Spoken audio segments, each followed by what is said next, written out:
If you play tank or dive characters in general, you're probably already aware of Captain America's shield throw animation cancel, as it's pretty much required to play the character properly. However, from what I've seen, most players are using the animation cancel the wrong way, and they are losing out on a massive amount of damage. I'm going to very quickly show you what exactly is happening, why you're losing damage, how to fix it, and then I'm also going to show you a training profile that will help you improve your total number of hits, so that way you can increase the amount of damage you do in a match, up to double what you're currently doing. First things first, there might be some of you out there who don't know how to animation cancel, so I'm going to take 30 seconds to explain it. Go into your settings, Captain America, scroll down to hold to dash, make sure that it is shut off. You want it so that you don't hold to dash, you just want to press the button and your character will start dashing, and he won't stop until either you press it again or your character dies, which is great. Even if you get stunned or slept or something, your character will just resume dashing as soon as you have control of the character. Also, as a side note, you probably want to change the Super Soldier Slam to the R or some other key that you don't have a use for. The reason for this is it will allow you to actually attack while you're in the air instead of always hitting the slam whenever it's available. It's just really great, and of course Captain America doesn't have to reload, so R is a great button for that. The animation cancel itself is unbelievably simple. All you have to do is make sure your character is dashing, hold forward, and then when you're throwing your shield, you just tap the button and let it go. Unlike when you're standing still or if you're not dashing forward, which will cause the shield to go all the way out and then come back, if you're dashing forward, it will immediately return to you when you let go of the button. And this is where the problem comes in, how most people are doing this wrong. Animation canceling the attack quickly allows you to do a lot more damage faster. However, the problem is that the shield only travels out for as long as you're pressing the button, as I mentioned.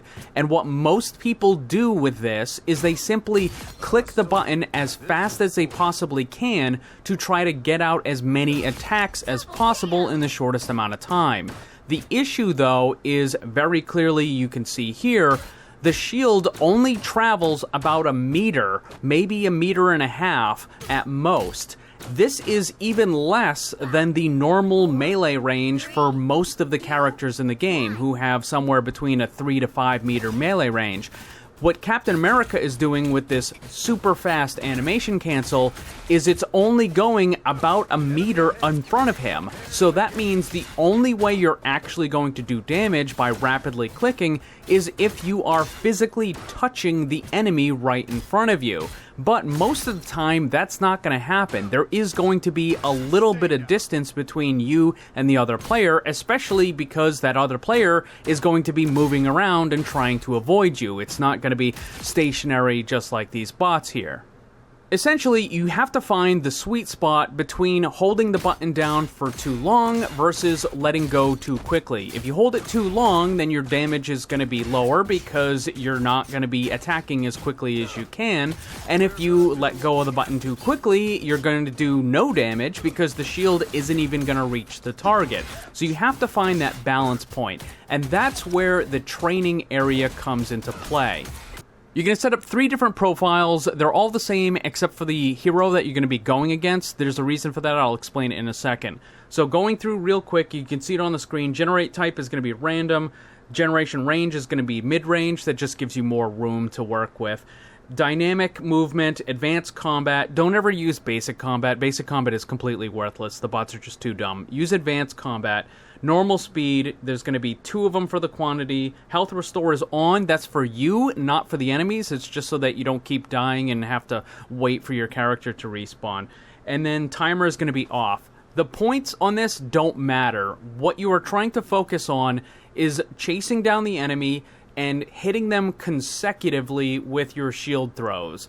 You want to make it so that you can essentially gauge the distance between where you are and the enemy and make it so that you can hold down the button for just the right amount of time so you can maximize the damage and reduce the downtime in between your attacks. After you have the settings, click Save As, name it whatever you want, Cap Shield Luna, then you're going to change the hero from Luna to Rocket and save that one with whatever and Rocket's name. And then you're going to change it again from Rocket to Psylocke, and you're going to have that third one. Alright, so why these three characters in particular? First, Luna Snow. She's a very commonly used support, she's very fast, and she also has a stun. While that's not the main purpose of the training, it also allows you to practice a little bit against recognizing her snowball stun, and when you see her starting to wind up, you can quickly throw up your shield and you can deflect it. So that's just a little extra training that you can throw into this one. But the main thing is that you want to have consecutive hits with your shield throw. You may or may not be able to actually get eliminations because the bots will be healing each other constantly, but you just want to make sure that you're landing those shield hits and you're doing so as quickly as possible. And because the character is moving around, you have to adjust how long you are pressing down on your mouse button. At first, you're probably going to miss a lot of them because you're pressing too quickly, or maybe you're going to slow down your damage because you're holding for too long. Again, you have to find that sweet spot, and that's what this practice is about. The next hero was Rocket. Really simple reason for this one. He has a smaller hitbox, and he likes to dash around a lot, so it's harder to actually focus him down and land those hits. So just think of the Rocket Raccoon version as a harder mode than what you were dealing with Luna. Third one is going to be Psylocke. Now, normally in a match, you're not really going to go after the Psylocke if you're playing Captain America, but there's an interesting thing with the bots that control the advanced combat for the Psylocke character. Most of the range characters don't care if you're right next to them. They'll just keep trying to hit you with their ranged attacks. But Psylocke always tries to keep at least 10 meters away from you, and this is helped by her dash abilities and the invisibility and whatnot. She'll be able to keep distance from you, so you have to practice a little bit more on being able to judge the distance of those shield throws. So that's why I included Psylocke here. Also, as an extra bonus, when Psylocke goes invisible, you can use your special ability, the shield bounce, and just hit it into the ground, and it will then target the Psylocke, it will reveal her, and that's another thing that you can practice with, right? So you just learn to be able to detect the invisible characters. So just another thing, kind of like the Luna deflecting the snowball. It's not the main focus of the training here, but it is something a little extra. And that's pretty much it. You just have to practice this maybe 2 or 3 times a week. You want 5 minutes against Luna, 5 against Rocket, 5 against Psylocke, and eventually you'll start to see your damage in the matches going up because you're going to be finding that sweet spot a lot more often. You're going to be able to animation cancel faster without accidentally losing the damage, and that's pretty much all there is to it. You just have to practice against these bots as they're moving around, get a feel for it, and the damage will go up. So that's it. Hope it helps. Thanks for watching.